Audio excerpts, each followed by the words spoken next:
Come play with us.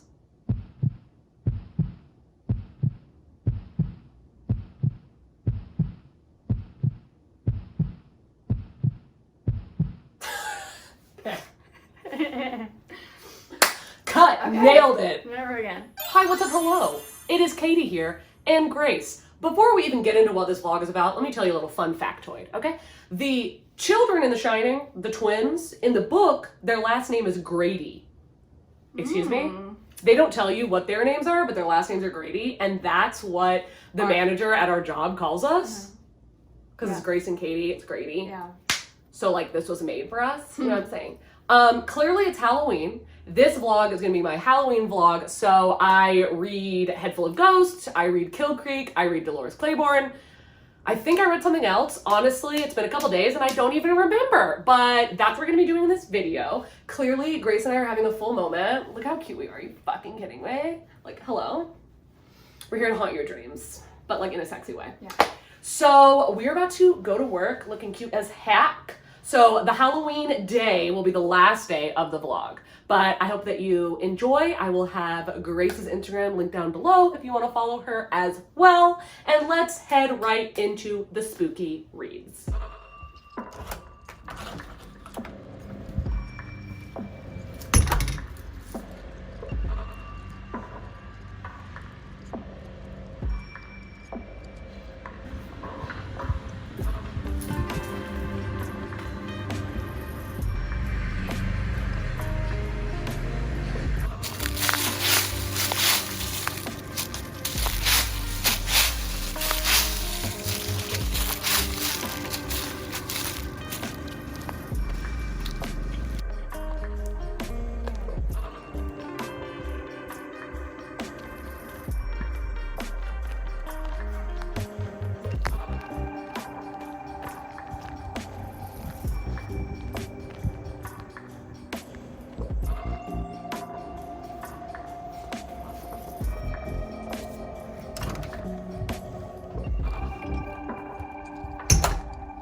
Hey, what's up? Needed to do a little pop-in because I need to open a package and I don't want to wait to have my thoughts clear, to have read any more of the book, or to put makeup on. No. I need to open this freaking package right here, but it's really crinkly, so I'm not going to hold it up yet. But I am reading Kill Creek by Scott Thomas and A Head Full of Ghosts by Paul Tremblay. Both of them are really good so far. I'm only like a couple chapters into both.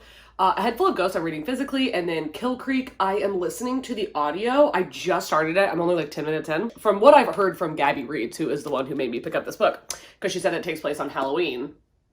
And hello. But this is supposed to be about a bunch of like horror authors that go to this haunted house, because I think that they're all like having some sort of writer's block, I think is what's going on. Anyway, the very first chapter is a guy who teaches like gothic horror, like classic horror and gothic literature at a university, and he's talking about like how horror is represented like throughout the years.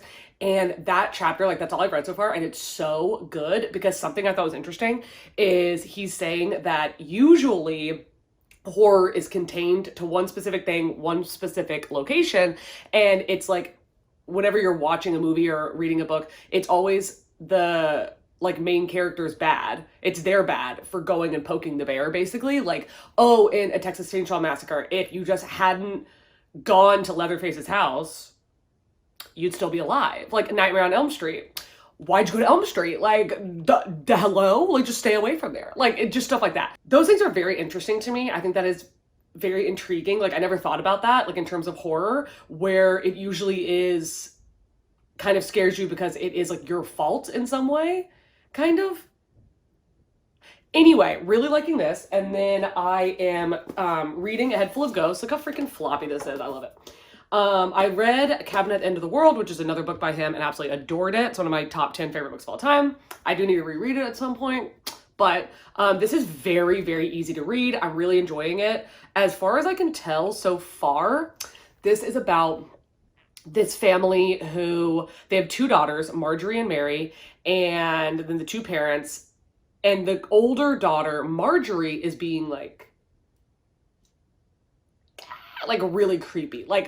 Okay, whenever I thought she was going to be acting creepy when I started reading this, I didn't realize like how Exorcist this was going to be. Like literally like just vomit. Like she'll just like sit there and like open her mouth and just like vomit will just like come out. Or she's just like in the middle of the night just screaming like a banshee at the top of her lungs, like on the ceiling.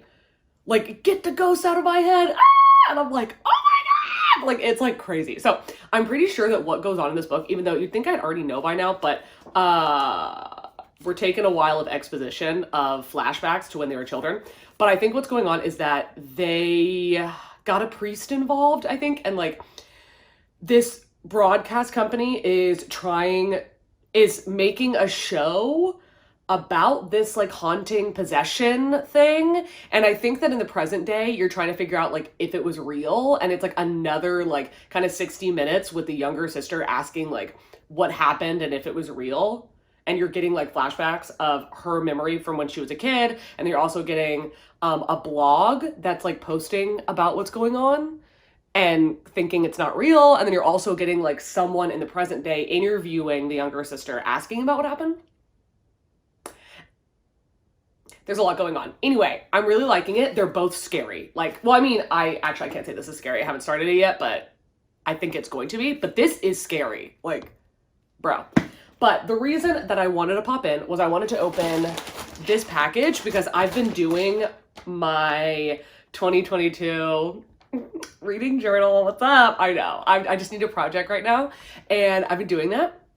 And I needed a Posca paint marker and they were sold out for so long. And I finally think that it's in this package. So I might show y'all a little sneak peek of my reading journal here in a minute. But let's see. There's also supposed to be My Doll. What's up? Hey, ladies. I love the way My Doll has started packaging. Are you kidding me? That is so freaking cute. Okay. This is what I was really curious about. This is supposed to be my new soap and lotion dispensers for my bathroom. But these are a different size and shape than I've ever got before. So let's see if we like it. Oh yeah, that is cute. That is cute. Yes. Okay. So I was deciding whether I was going to get this shape or the other. This is so cute. Yeah, this is a success. Photo glue stick. I've never really tried anything else, but this is what my mom gave me, and she's been a scrapbooker for like a bajillion years, so she knows what she's talking about. And then, oh my God, I've never used a Posca paint marker, but this is what everyone on YouTube says to use. I think this is going to be super cute. Also, stay tuned to see my 2022 setup reading journal because, bitch, it's good. It is good. Okay. Anyway, I'm going to go listen to Kill Creek while I test out these pens.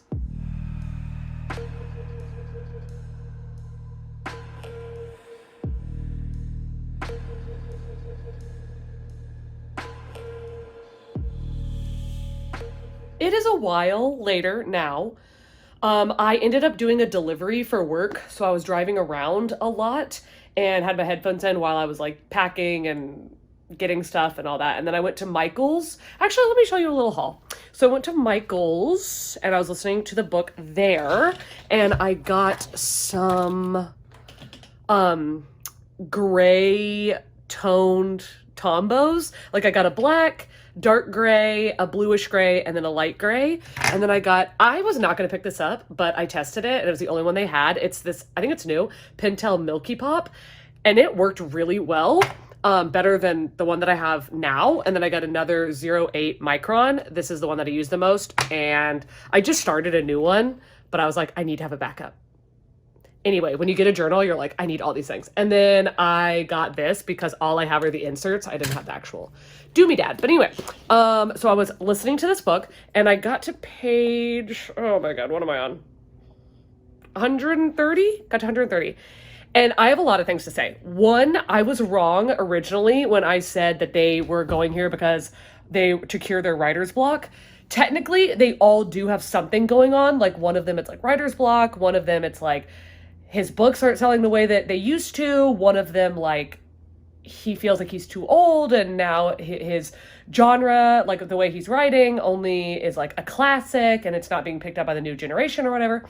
So stuff like that. What's really going on is that it's a publicity stunt. So it's like this media crew, this media like mogul is like, we're going to get you all in this haunted house and it's going to be like a paranormal activity, like this fun interview where we're going to interview in this haunted house and then make it seem spooky. Okay, cool. So the house and the backstory behind the house is really good. I'm really liking that. I love the conversation about horror novels and the conversation about being a writer and like the different insecurities that come along with that. But here's the thing. I have such a big glaring problem with this book that I was not anticipating. And it's that Scott Thomas is like such a mean girl. He's such a mean girl and I don't like it. Like the character, Moore, the female author, is such a bitch. And I mean, not just a bitch, like she is like, okay, you know, whenever so they try to write or a feminist, but it's like that angry feminist where it's not even like about feminism, it's just about like yelling, is what she's like. Like, and then she's like also like ripped and like super beautiful and like can seduce a man so easily. I'm like, okay, like what are you talking about? Like she's so aggressive, she's so mean, hurtful, judgmental, horrible. Like she's just terrible. I'm like, ew. And then apparently she writes about really like demonic sexual shit. I'm like, okay. And then the guy Daniel Slaughter, I do not like the way that he's being written because it's fat shaming. It's just his entire character is fat shaming. It's just like he's supposed to be overweight and there's like a part where he like doesn't think he can get out of bed. I'm like, what? Or like he's on an elevator and Moore's like, the elevator shutters and he's like, oh my God, did y'all have this elevator serviced? And she's like, I think it's because of you. Because she's like, oh, because he's like overweight. I'm like, what the fuck? And it's like all they talk about with him. Like literally Moore's always making fun of how much he weighs and like he's always thinking about it and like it's always the way he's described. And he is like a younger and it's like supposed to be, he's like a dweeb and he's like a Christian. And I was like, I don't like that. I don't like the way he's being portrayed. I feel bad for him. I just think that that's really gross. I don't know. I don't like it. I don't like that. Anyway, I'm having a lot of mixed feelings because those kind of things are really skeeving me out and I don't like it. But then I'm really, really intrigued with the house. Like Kill Creek, the house is really cool and really good.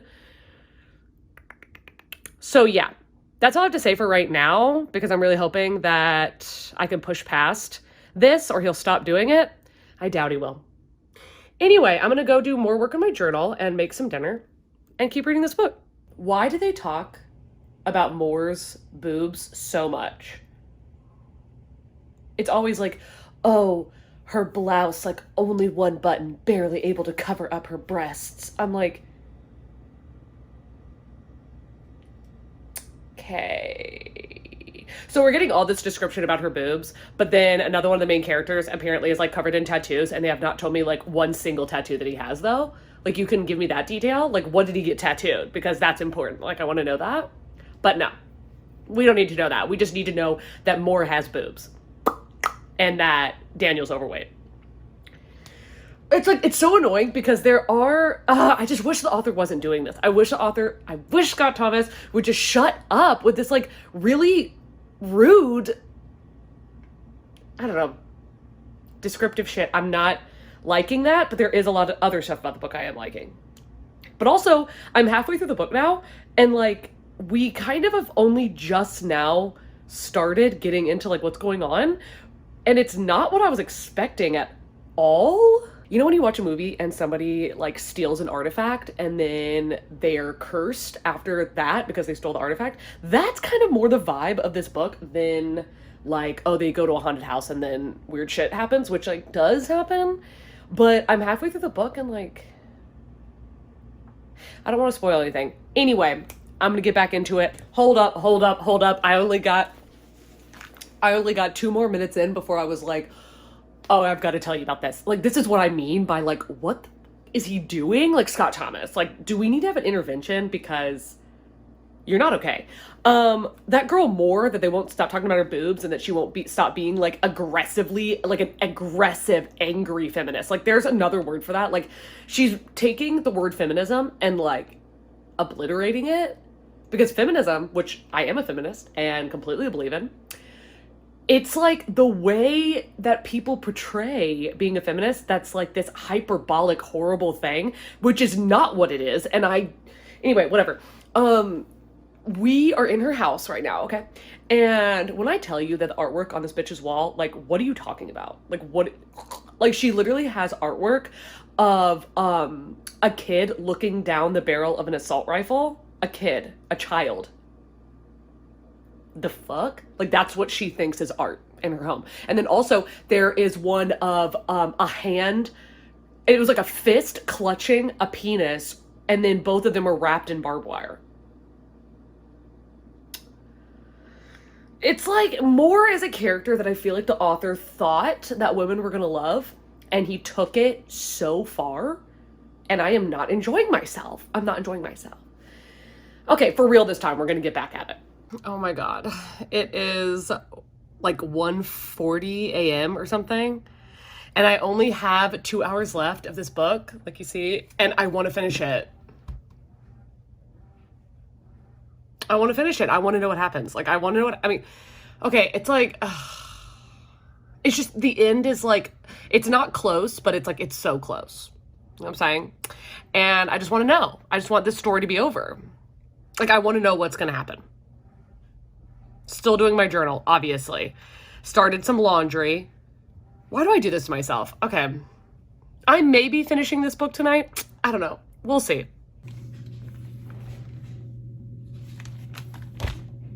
Okay, I have not thought out what I'm gonna say. I have not thought it out. It is 4 a.m. And listen, why have I gone and watched so many people's videos? I've watched so many YouTube videos. Let's not sit here and talk about that it's 4 a.m. Okay? If I missay a word, if I misspeak, sorry. So, don't at me. You know what I'm saying? Anyway, why have I watched so many people's videos and no one is talking about the fat shaming in this book? Nobody is talking about the hyperfeminism in this book. Nobody. Everybody's like, oh my god, the characters are so good. And literally, do you know how many people have said that they like TC Moore? How is that possible? How? Why do you like her? Why?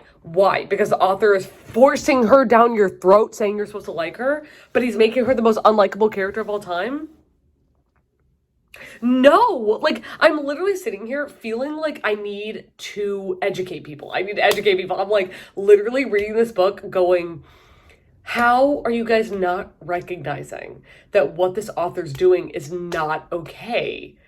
Like, he's forcing his ideals on you and making them seem palatable and good and delectable even, and they're not. Like, the way that he describes TC Moore is disgusting. It's so bad. It's so bad.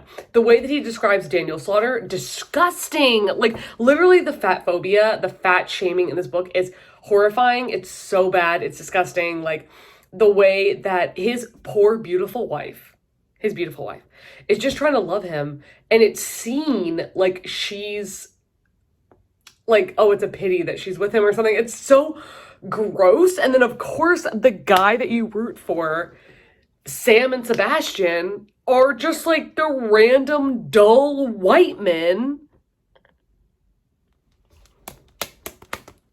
Like, here's the thing. They're both good people. They're good guys, good people, cool. But they're just basic ass white dudes writing white ass man fiction. Why am I supposed to root for them? I should be rooting for the sexually aggressive woman, but instead she has to be a dick. I should be rooting for the overweight young guy writing horror.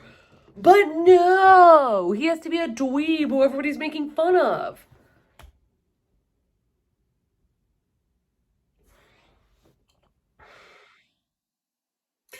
Okay. The book, there are things about the book that I did like. Okay? I clearly stayed up until, let's not talk about it, a.m. reading this book. And I couldn't, I was like, yes, what's gonna happen? But like, it's not good. Oh God, I'm struggling. I was about to say this book is good, but But no, I'm not going to say that. I don't think this book is good. I think that there are parts of this book that have potential, that have a lot of potential, that do things that I do not get in other books. Because I swear to God, if I read one more book that's a mystery thriller and you think it's a haunted house and then it ends up being like, oh, but there's a logical reason and it's not really ghosts, I'm gonna freaking scream. So on this book, it gave me the paranormalness, loved that, but it really fucked it up on so many other levels. No. I am so sorry, Gabby. I'm so sorry, Gabby. She loved this book, and I love Gabby. She's amazing, like one of my favorite people on the internet. I don't know what else to say. I feel like I'm like just so sad that I didn't like it and so upset and frustrated that I didn't like it that like I feel like I'm annoying myself by talking about not liking it. And I have not heard a single other person on the internet say they don't like it. So I'm sorry. Hopefully I'll like Head Full of Ghosts better. But anyway, I'm going to finally go to sleep. Good night.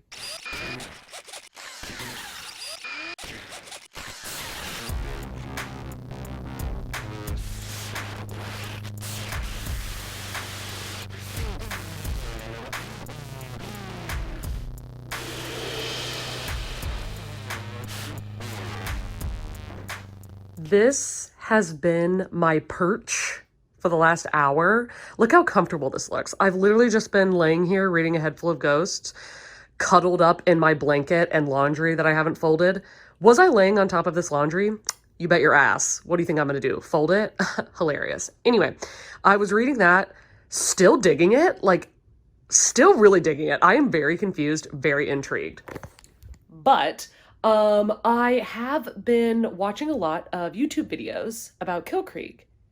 And how does everybody giving it like 4 and 5 stars? Like there's not like a single person that's given it a bad rating. And I'm confused. It's like, it's not that I'm upset that people are liking it. That's not at all it. Like, cool. But that no one is talking about like the fat phobia or anything. And something I also wanted to say is that, the TC Moore thing I was talking about like the hyper aggressive feminism thing, is that the best way I can describe it is, you know how when guys do the whole like men are told like boys don't cry and they put on this hard exterior and they're like, I don't have any feelings, I don't have any emotions, and then there's like actually like supposed to be this like soft center underneath.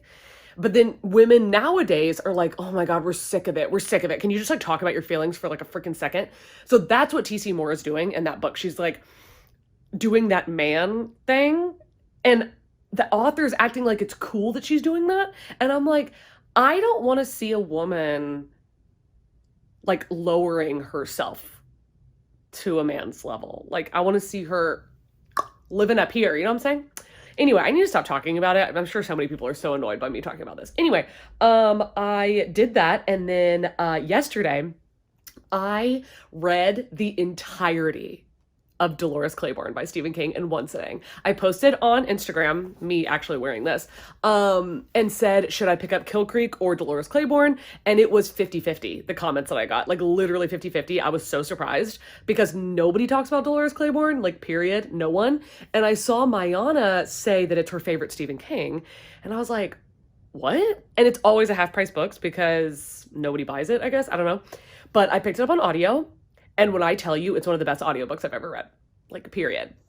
The audio editing quality of that book, fucking phenomenal. I read it in one sitting while I was doing my journal. I mean, yeah, I was sitting there for 5 hours, but listen to the entire thing. It is stunning, 5 stars, so good, holy shit. It is the definition of the good for her book. It is such a good for her book. And the fact that it was written not only by a white man, but by Stephen King, who is known to be a little bit problematic in those areas, mind-blowing. Mind-blowing. And I understand why people don't talk about this book because it's not like Stephen King. It's not. Like, it's basically only female characters and they're all badasses. So, like, excuse me? This book is, I would definitely suggest the audiobook over the physical book One, because the audiobook's fantastic, and two, because the writing, the way that the narrative is structured is meant to be an audio. So what it is it's Dolores Claiborne's statement to the police. Like the entire book is a statement to the police. And it's her statement to the police on she has been a maid for this woman that's like older than her for like, God, like 30 years or something. Like she's been her maid for a really long time. And then she becomes her nursemaid when the woman gets like very elderly. Well, that woman has just died and left Dolores a lot of money. And the town thinks that Dolores killed her. And the police are trying to figure out what's going on. So she goes to the police and is like giving a statement. And it's also following things that have happened in Dolores's life because she's like, I have some more things to tell y'all. And it's so good.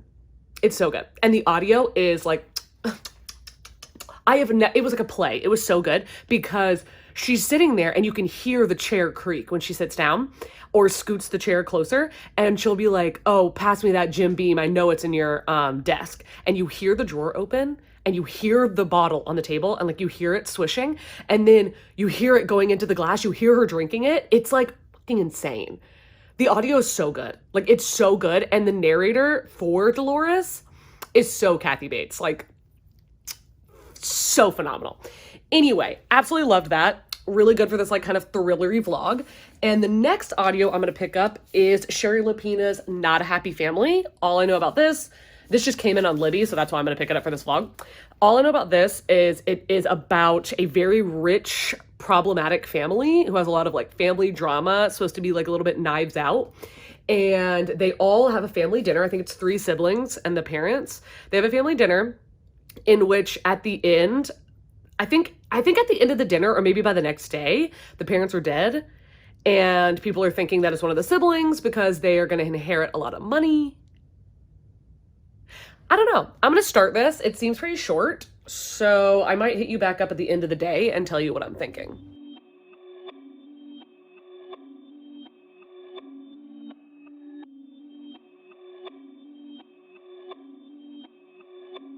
Perfect.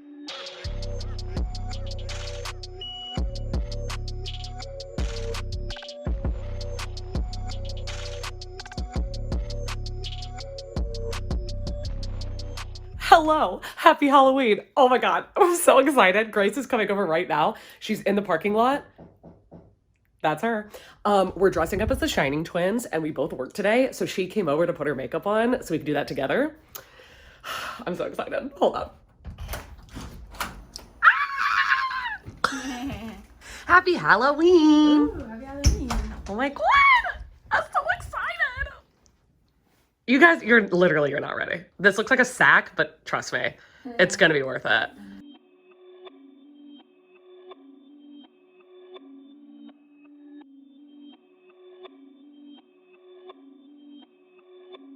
Perfect.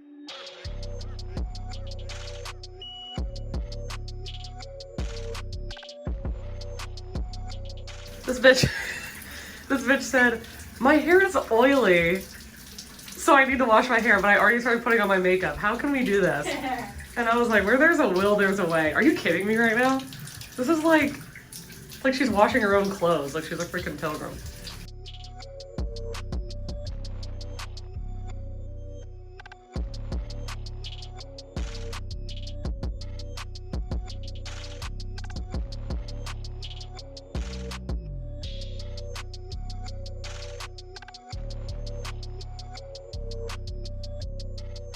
Look at the fit.